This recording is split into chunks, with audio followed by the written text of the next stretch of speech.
This video is a recap of the entire 2025 NCAA tournament, the best tournament in the world. 68 teams, single elimination, March Madness. And before we start the actual tournament, we have to look at the first four. While the first four is basically just an unnecessary money grab, they still had some good action. Like here, between 16 seeds Alabama State and St. Francis. 3.4 seconds left, and here we go. This is where dreams are made. They're going for it all. Simpson, home run play, the deflection. Oh! Layup! And it is over in Dayton. Alabama State has won its first ever NCAA tournament game. So Alabama State and Mount St. Mary's moved on to the round of 64. While North Carolina and Xavier advanced as 11 seeds. North Carolina making the tournament was pretty fishy. They basically have zero quality wins, but take a spot over better teams since the president of the selection committee just happens to be the athletic director of UNC. But everyone seemed to forget that after they crushed San Diego State. Now let's start the madness.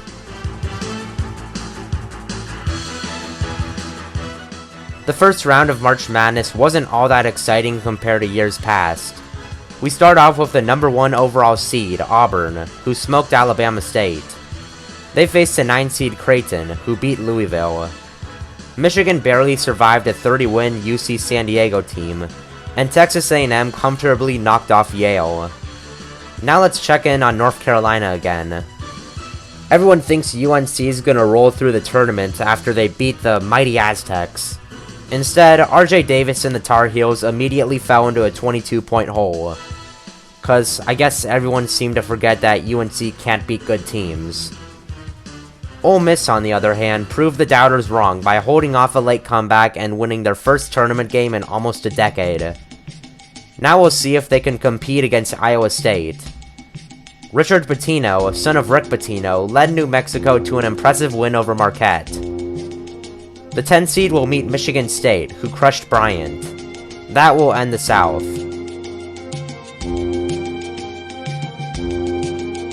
The 1 seed Florida dominated Norfolk State in the West, and they'll have a tough match against the 2-time reigning champion UConn. In a down year, Alex Caravan came in clutch for UConn versus Oklahoma to extend their tournament winning streak to 13. Colorado State became the first 12 seed to advance, knocking off the 5 seed Memphis. This was thanks to Kyle Evans hitting 6 3-pointers in Colorado State's 11th straight win. We'll see if the streak can continue against Maryland, the 4 seed who smoked GCU. After that was a 6v11. And you know, the 6 seed Missouri seems like a great team. They went from losing 19 straight conference games in the SEC last year to getting a top 10 offense and spot in the dance. They would make for a great story, right? I mean, they only face a tiny school filled with D2 transfers and a new head coach. Well, I guess the Drake Bulldogs and their tough defense slowed down Mizzou and controlled most of the game. At one point, the Tigers closed the gap to 1 before the 11 seed closed it out, sending Drake to the round of 32. But it won't get easier from here, since the Bulldogs faced the 3 seed Texas Tech. Kansas versus Arkansas was a game between 2 of college basketball's winningest coaches, Bill Self of Kansas and John Calipari of Arkansas. These 2 world beaters used to meet in championships. Now, they're in the first round. Look, both of these teams have had very disappointing seasons, but Calipari and Arkansas squeaked this one out, setting up a date with a hot St. John's team. Now let's head to the East.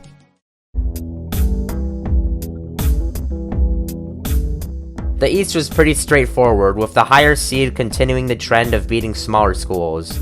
Like right here, where Cooper Flagg and Duke killed the 16 seed by 44 points. They'll face Baylor, who barely beat Mississippi State. Oregon beat Liberty by 29, and Arizona beat Akron by 28. Richie Saunders and BYU led the 6th seed to a 9-point win over VCU, while Wisconsin clobbered Montana. St. Mary's survived Vanderbilt in the final seconds, and Alabama beat the 15 seed Robert Morris.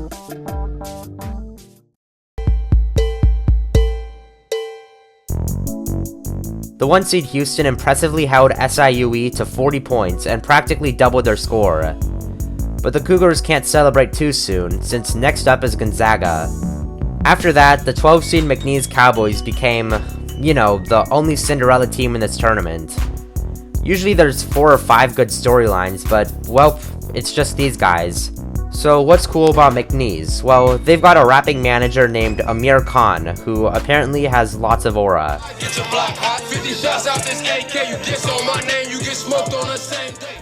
So in the game, the Cowboys confused 5-seed Clemson in the first half by playing their defense with a 3-2 zone, something they hadn't done all season. With no way to prepare for the zone, Clemson scored just 13 points in the first half. 13. So with that, another ACC team falls, while McNeese moves on to the round of 32. There they'll face Purdue, who knocked off High Point. Illinois comfortably beat Xavier, while Kentucky made it past the first round, something that, they're not used to doing. Finally, a 7-seed UCLA smoked Utah State in a perfect first round for the Big Ten, and 2-seed Tennessee beat Wofford pretty easily. Not a single team seeded from 1 to 4 lost in the first round, but I guess that'll just make for more competitive games in the following rounds.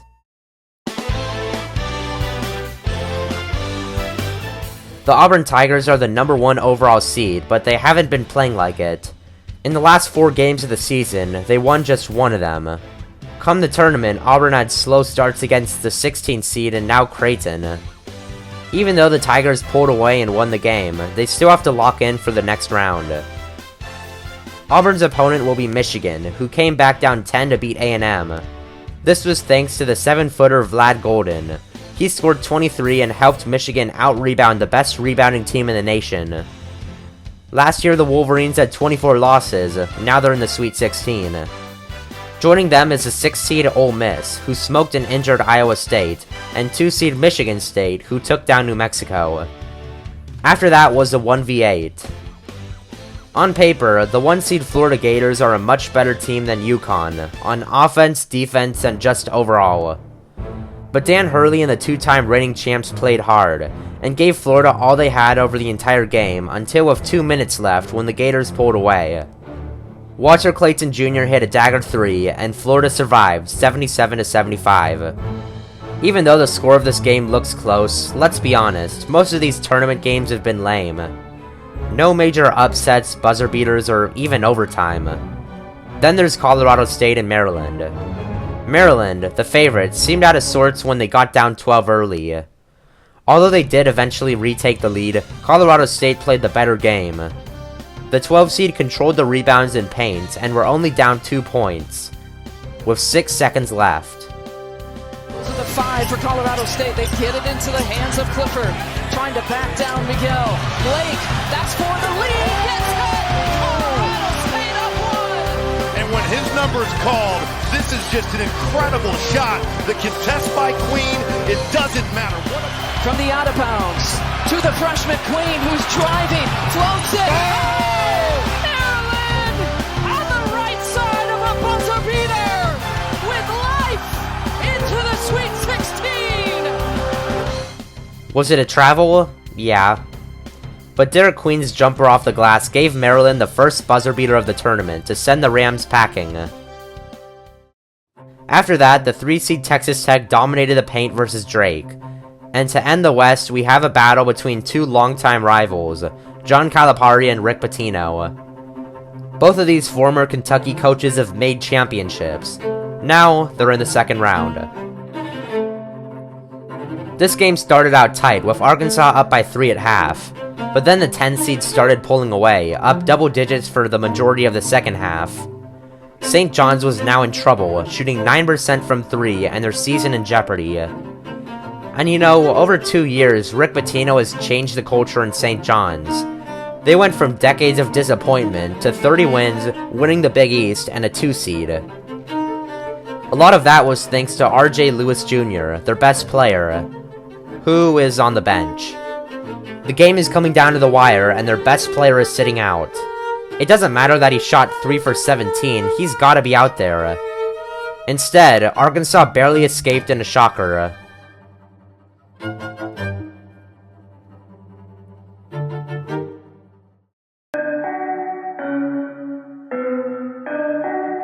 Do you think those first 8 teams that earned a spot in the Sweet 16 are good? Well, wait till you see Duke. The number 1 seed Duke didn't just beat a talented Baylor team, they absolutely killed him.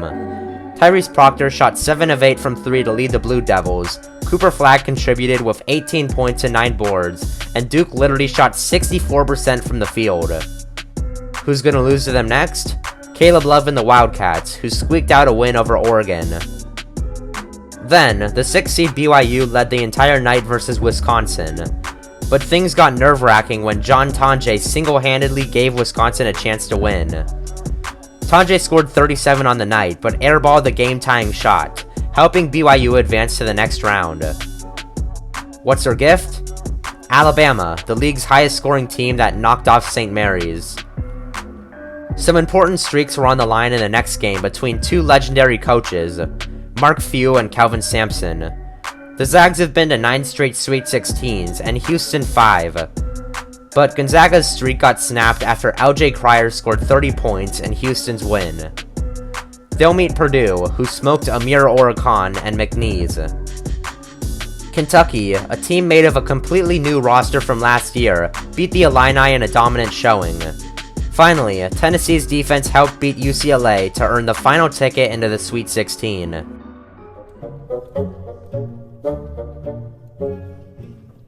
To start things off, Johni Broome and the 1 seed Auburn went on an 18-2 run to knock off Michigan.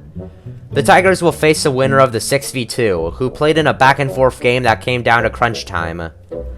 Ole Miss was searching for their first ever Elite 8 visit, but that's not going to happen when you're up against Tom Izzo. Michigan State wins this one 73-70. Then, 1 seed Florida pulled away to knock off Maryland, and they'll meet the winner of Texas Tech and Arkansas. This game started off a bit rocky for Tech. Arkansas took an early lead and didn't look back, getting up by as much as 16 points. John L. Davis was going off in his final season, and the Razorbacks still controlled the game, up 13 with 4 minutes left. But then Texas Tech went on a bit of a run. With the help of their 22 offensive rebounds, the Raiders got within 3. Williams has it. Into Briscoe. Williams, Anderson, screen, top in 3. Yes! Holy smokes!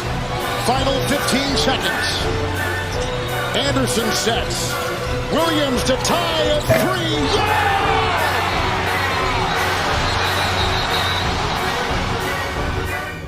Overtime between these two was pretty back and forth. JT Toppin got going for Texas Tech, and Arkansas was keeping pace as well. But in the final seconds, the game was tied at 83 apiece. And now it's Darian Williams. This is who you want. Knox will pick him up. Williams corkscrews up, off, and down! It's a 2-point lead. Final seconds. Wagner with it. Driving on Hawkins. Firing off. Texas Tech has won. In the second biggest Sweet 16 comeback in history, Texas Tech came down 16 and won. After that, Duke took care of a tough Arizona team, with Cooper Flagg scoring 30. They'll face Alabama, who hit a record 25 3-pointers against BYU. Mark Sears led the way with 10 triples, and Bama scored 113. With Alabama dominating on offense, Houston's main focus is defense. Last week, the 1 seed struggled late against Gonzaga, and almost lost because of it. Those struggles seemed to show against the 4 seed Purdue as well. Both teams shot poorly, but Houston's physicality helped them dominate the boards. The only thing that kept Purdue in this one was Braden Smith, the point guard who dished out 15 assists. A Purdue 3-pointer tied this game at 60, with only a few seconds remaining. Uzan with 5 to shoot. Uzan, Smith to the ground. Uzan, turnaround, not there. The tip, no! And it goes out of bounds to Houston. Playing for a spot in the Elite 8. Uzan gets it in, gets it back, and he puts it in! What a play! Sure, Milos Uzan might have gotten away with a push-off, but that execution on the inbound was great, and Houston is now the 4th 1 seed to advance. To end things off, the final ticket into the Elite 8 will be punched by Tennessee, who cruised past Kentucky 78-65. So far in the NCAA tournament, not a single 1 seed has gone down, something you don't see too often. So let's look into each top seed, starting with Auburn. The Auburn Tigers have really stepped up their game as of late, and they've got a very dangerous offense led by Johni Broome, an athletic big guy who scored 25 against Michigan State. Although Broome did come down with an elbow injury, he came back, drilled a 3, and knocked off Michigan State. Back for Broome. After their 70-64 win, Auburn will meet their SEC rival, the Florida Gators, in the Final Four. The 1 seed found themselves in trouble late, down by 9 with 3 minutes left to Texas Tech. However, Walter Clayton Jr. came up clutch to save the day. Clayton again, doubled. Williams there. Back to Houck. Tees up a 3. Good! On that pick and roll. Houck. Defense Williams. Clayton to try to tie. Pretty much knew what was coming. Inside Clayton.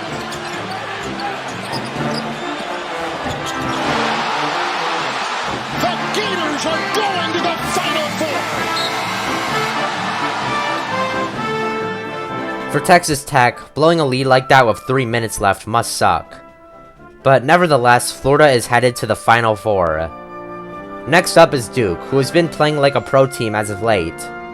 Cooper Flagg is a monster 18-year-old who will be the #1 overall pick in the NBA draft. Him and all of his other 5-star teammates absolutely smoked Alabama, and held the highest scoring team to just 65 points. Duke are the clear-cut favorites to win it all, but if anyone can beat them, it'll be Houston. Houston is a 4th and final 1 seed headed to San Antonio. In a sloppy mud fight, Houston's tough defense dominated the first half, and helped them win comfortably. The Cougars made a Tennessee team who had been playing great recently, and made them look incapable of scoring. Just 50 points on 29% shooting. So just like that, all 4 1 seeds advanced for the second time ever. Auburn, Florida, Duke, and Houston. Next, we'll see who wins it all.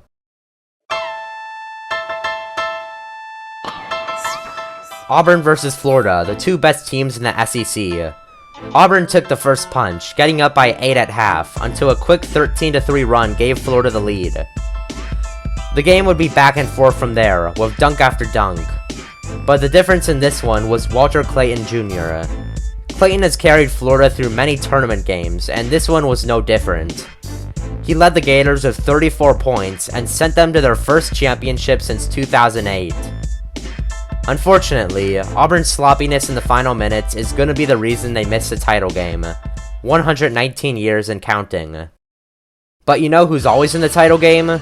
Duke. They've smoked every team they've faced so far, and it looks like Houston will be no different. Like look, they're up 14 with 10 minutes left. Cooper Flagg is scoring 27 points in the best defense in the nation. You have the momentum, there's no way you could lose this. Well, okay, Houston's getting a bit close, but that's no problem. You're still up by 6 with 30 seconds left. It's not gonna be a problem, right? And now with 35 seconds left. Sharp. The jumper. He's got it! Wow. How about that? By James. Floated upstairs. Knocked away. Clean by Sharp. Wilson goes back. He fires. No good. Slapped down. It's Tyler. And he cuts it to 1. No good.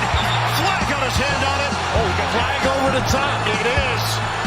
And now it's going to be 1-1 for Houston. It's good. Roberts on flag. Get it in. Knippel. 15 seconds left. Now it's Flag. Makes his move. Flag. Back in. Flag. Short. Rebound by Houston. Foul right away on the pitch. Long one. James. Knocked away. Knippel. Back outside. Proctor tosses it up. It's no good. The dream remains alive for the Houston Cougars. A furious comeback to knock off Duke. This was probably the biggest stunner of the tournament. 1 seed on 1 seed, but nobody thought Houston could win. Kelvin Sampson and the Cougars instead showed the world they're legit. Now, they're just 1 win from their first ever title. For Duke, great job inbounding the ball. No, really though, that was a complete disaster. But at least all of America can cheer whenever Duke loses though.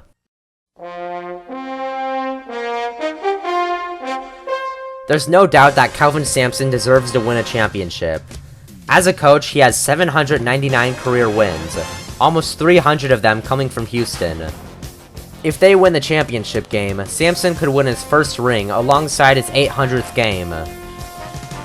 This storybook ending seemed on the right path when Houston's defense shut down Florida in the first 30 minutes. They held Walter Clayton Jr., the best player of this tournament, to just 11 points on 3 for 10 shooting. However, you can notice a shift in momentum after their 12-point lead was cut to none. The final 8 minutes was a back-and-forth battle, until Houston turned the ball over a couple times with a minute left. Just like that, the Florida Gators retook the lead. So Houston, this next drive is really important. Whatever you do, don't turn it over. Fine, you have one more chance to prove yourselves. 2 big ones the other night. National championship is in the balance. 13 seconds left. Florida leads it by 2. Uzan gonna go. Uzan, give it up. Cryer, 6 seconds, 5 seconds. Sharp. He won't. He can't touch it. He can't. 1 second. And it's over. Florida is back on top of the college basketball world. Championship madness. It's a great day to be a Gator. 4 straight turnovers. Houston couldn't even get a shot off in the final minute in a heartbreaking 2-point loss. And now, Kelvin Sampson and Houston are both still ringless. On the other side, the Florida Gators are national champs. They battled against a pummeling defense and came up with their first title since '08. And, you know, Florida won a lot of tight games this tournament. UConn, Auburn, and somehow Texas Tech. In all of those games, the hero was Walter Clayton Jr. Walter Clayton Jr. is going to end his senior season cutting down the nets in the tournament of a lifetime.